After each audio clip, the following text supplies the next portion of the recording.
নমো কৃষ্ণ শংকৰ গুৰু হৰি ৰাম ৰাম হৰি ৰাম হৰি ৰাম। নাৰদে ব্ৰহ্মাক সুধিছে, মনুষ্যে কি নাম ল'ব লাগে, কি অক্ষৰ, বিধি নীতি, কোন তীৰ্থদাৰ আৰু গুৰু ইষ্টদেও মানিলে সহজে কেনেকৈ উদ্ধাৰ হয়। ব্ৰহ্মা বোলে শুনা পুত্ৰ সহজ সাধন, কলিৰ দুৰ্বল জীৱে নোহে স্থিৰ মন। হৰে কৃষ্ণ হৰে ৰাম নাময় চাৰিব, অষ্টাক্ষৰ মহামন্ত্ৰ ইহা জপিব। জয় শব্দ অগে শেষে কৰিব উচ্চাৰণ, সৰ্বদা কৰিব মাত্ৰ নাম সংকীৰ্তন।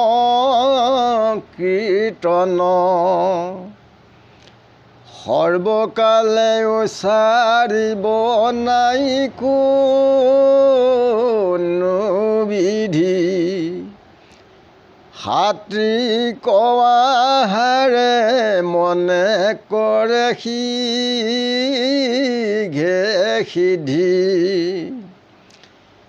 অবিৰাম নাম জপ নাই সংখ্যাতাৰ, যত লব নাম ভক্তে আত্মাৰ উদ্ধাৰ। হৰে গুৰু কাষে তাৰ সম্ভেদ মিলিব, সমস্ত নামৰ তত্ত্ব ইভাৱে মিলিব। ইটো নামে আত্মতীৰ্থ শ্ৰুতদাৰ হয়, কৃষ্ণ ইষ্টদেয় বুলি জানিবা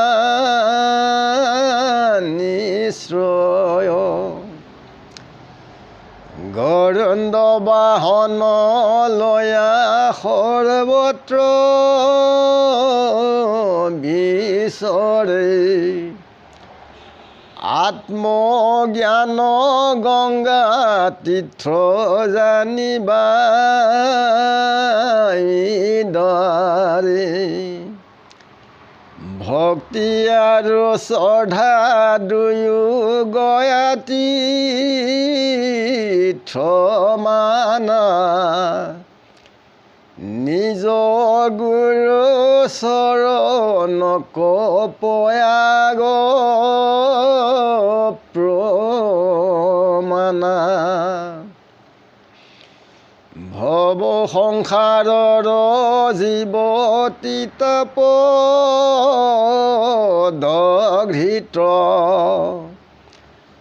অজ্ঞান দৰিদ্ৰ ৰোগে সদা পীড়িত। ইহাৰ ঔষধি মাত্ৰ জানাচাৰি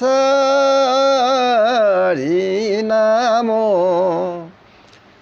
হৰে কৃষ্ণ হৰে ৰাম জপায় বিৰাম।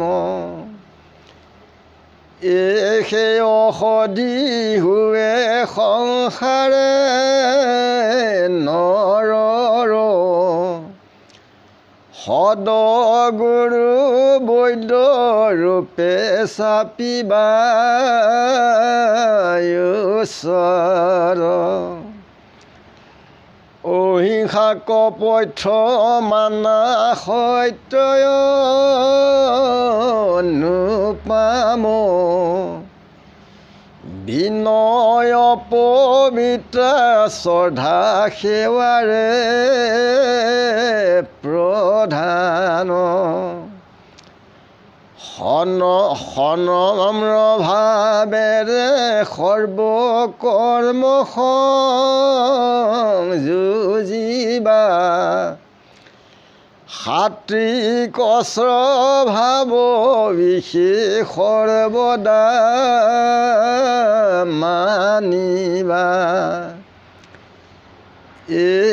নবধা ভক্তি কৰ্মে চুৰিব তেবে সে নামৰ ৰূপ ভক্তে ৰখিব চৈতন্য স্বৰূপ নাম ভক্তে পায়া জীৱন্ততে মুক্তি হুৱে শুদ্ধ কৰে কায়া ধৰ্ম অৰ্থ কাম মুখ্য চতুৰ্বৰ্গ ফল এনে ভক্তে জন্মতে পায় সকল জন্মান্তৰে তেনে ভক্তে মহামুখ্য পাই অমৰ বিন্দৰ স্থান লভিবে সদায় ব্ৰহ্মাই পিতেক নাৰদক কৈছে যে কলিৰ লোক মনুষ্যসকল বিশেষভাৱে দুৰ্বল কাৰণ এতিয়া বৰ্তমান একে ধানৰ পৰা শাক চব্জিলৈকে সকলো ৰাসায়নিক সাৰ দিয়া পঢ়িলেও মনত জ্ঞান নাথাকে আৰু মনবিলাক সদায় অস্থিৰ সেইকাৰণে লোকসকলৰ জ্ঞানৰ আয়ত্ত কৰিব নোৱাৰে মন স্থিৰ নহয় ধন টকা পইচাৰ অভাৱত যে ইয়াত কেৱল ঈশ্বৰ কৃষ্ণৰ নাম উচ্চাৰণ কৰিব লাগে আৰু অষ্টাক্ষৰ মহামন্ত্ৰৰ নাম জপ কৰিব লাগে যে জয় শব্দ প্ৰথমতে আৰু শেষত উচ্চাৰণ কৰিব লাগে সৰ্বদা সময় ঈশ্বৰ কৃষ্ণৰ নাম গুণ কীৰ্তন কৰিব লাগে তেতিয়া ইয়াত কোনো বিধি নিয়ম নীতি নাই বুলি এই সময়তে ল'ব লাগে তেখেতৰ আশ্ৰয় লৈ কেৱল নাম ল'লেই ঈশ্বৰ কৃষ্ণ সন্তোষ হয় আৰু সৰ্বকালত সময়ত যিবিলাক আমি দ্ৰব্য খাওঁ এয়া সাত্বিক গুণৰ দ্ৰব্য হ'ব লাগে তেতিয়া শৰীৰ মন প্ৰাণ স্থিৰ হয় আৰু ঠাণ্ডা হৈ থাকে আৰু সকলো কাৰ্যত সিদ্ধি লাভ কৰে আৰু ঈশ্বৰে কৃপা কৰে যে অবিৰাম ঈশ্বৰ কৃষ্ণৰ নাম জপিব লাগে এয়া এনেকৈ অভ্যাস কৰিলে আত্মা উদ্ধাৰ হয় এই বিষয়ে সদগুৰুৰ ওচৰতহে ইয়াৰ সম্ভেদ পায়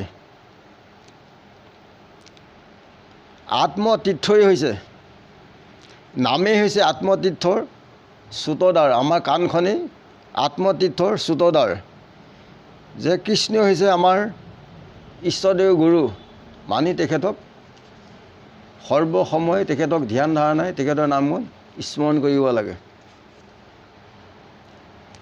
আত্মজ্ঞান গংগাতীৰ্থ বুলি আমি মানিব লাগে আত্মজ্ঞান ভক্তি আৰু শ্ৰদ্ধা এই দুই হৈছে গয়াতীৰ্থ বুলি মানি ঈশ্বৰ কৃষ্ণক আমি ভক্তি কৰিব লাগে। নিজ গুৰুক চৰণক আমি প্ৰয়াগ বুলি মানি তেখেতৰ নাম ল'ব লাগিব। এই ভৱ সংসাৰত মনুষ্য লোকসকল তিনি তাপত দগ্ধ হৈ আছে। পূৰ্ত ভাৰ্য আৰু ধন, আধ্যাত্মিক, আধিদৈৱিক আৰু আধিভৌতিক এই তাপে মনুষ্য লোকক সৰ্বক্ষণে পীড়ি আছে। তাৰ ফলত অজ্ঞান হৈছে, দৰিদ্ৰত ৰোগ শোকে প্ৰাণীক শৰীৰত বিভিন্ন ধৰণৰ পীড়া জ্বালা যন্ত্ৰণাৰ পাবলগীয়া হৈছে। ইয়াৰ হৈছে মহা ঔষধ হৈছে ঈশ্বৰ কৃষ্ণৰ নাম গুণ। ল'লেই এই সংসাৰৰ পৰা অচিৰে উদ্ধাৰ হ'ব পাৰি। সৎগুৰু হৈছে আমাৰ বৈদ্য অৰ্থাৎ চিকিৎসক। তেখেতৰ ওচৰ চাপিলে ঈশ্বৰ কৃষ্ণৰ নাম গুণ ধ্যান ধাৰণা কেনেকৈ কৰিব লাগে, কেনেকৈ নাম জপিব লাগে, এই বিষয়বস্তু নিজ গুৰুৰ আশ্ৰয়ত পায়। যে আমি অহিংসাই হৈছে আমাৰ সত্য পথ, এই পথেৰে আমি আগবাঢ়িব লাগে আৰু সদায় বিনম্ৰ পবিত্ৰ শ্ৰদ্ধাৰে হ'ব লাগে। ইয়াৰ সেৱাৰ প্ৰধান মূল লক্ষ্য। সাত্বিক স্বভাৱ চৰিত্ৰৰে সৰ্বদা সময়ে নবিধ ভক্তি আমি ঈশ্বৰ কৃষ্ণক কৰ্মত আচৰণ কৰিব লাগে এই জীৱন যাত্ৰাৰ পথত। আৰু নামৰ ৰূপ গুৰুক আত্মা ঈশ্বৰ কৃষ্ণ বুলি আমি দৰ্শন হ'ব লাগে। যে নাম হৈছে চৈতন্য স্বৰূপ। এই নামত শুদ্ধভাৱে ল'লে তেতিয়া মনুষ্য শৰীৰ শুদ্ধ হয় আৰু অচিৰেই এই সংসাৰৰ পৰা উদ্ধাৰ হ'ব পাৰে। ইয়াত ঈশ্বৰ কৃষ্ণৰ নাম ল'লে ধৰ্ম অৰ্থ কাম মোক্ষ চতুৰ্বৰ্গ সাধন হয় আৰু জন্মান্তৰে মহামোক্ষ পায়। তাৰ পাছত অমৰবৃন্দত স্থান লাভ কৰি আনন্দমনে জীৱন যাপন বৰ্তমান আৰু পাছকালতো চলিব পাৰে। তজু নাম শ্ৰৱণ কীৰ্তন যিটো কৰে, নহিবা প্ৰশংসে কদাচিত মনে স্মৰে। কুকুৰকো খাই যিটো মহামেলছগণ, তথাপি তোমাৰ নামে কৰয় শোধন। যজ্ঞ পাত্ৰ পাতিবাৰ সমশুদ্ধ হয়, তজু দৰ্শন পুনু কি কৰিবে লাগৈ। কৃষ্ণৰ কৃপাত যেবে ভৈলা সাধু সংগ, তেবে হৰি কথা শুনে কৰি মহাৰংগ। তাতপ আছে গোবিন্দত মিলে প্ৰেম ৰতি, তেবে কীৰ্ত হৈয়া এৰাৱে দুৰ্গতি। এতেকে ভকতিৰ লভিবাৰ স্থান, কহিলো সাধু সংগ বিনে নাহিয়ান। এই মাধ্যমেৰে অভ্যাস কৰিলে মংগল হয়। আমি ইমানতে ৰাখিছোঁ গুৰু। কোটি কোটি ঘোৰ অপৰাধনিতে কৰয় আমি দুৰাশয়। হে হৰে মোক দাস হে নমানি ক্ষমিয় কৃপাময়। ৰাম ক্ষমিয় কৃপাময়। গুৰু সবৰ চৰণৰ পদধূলি এই অধমৰ চিৰত হওক। কৃষ্ণ নাম গুণ ল'বলৈ ইয়াকে মহাভাৰত সভাৰ চৰণত প্ৰাৰ্থনা জনাইছোঁ। কৃষ্ণ কৃষ্ণ কৃষ্ণ।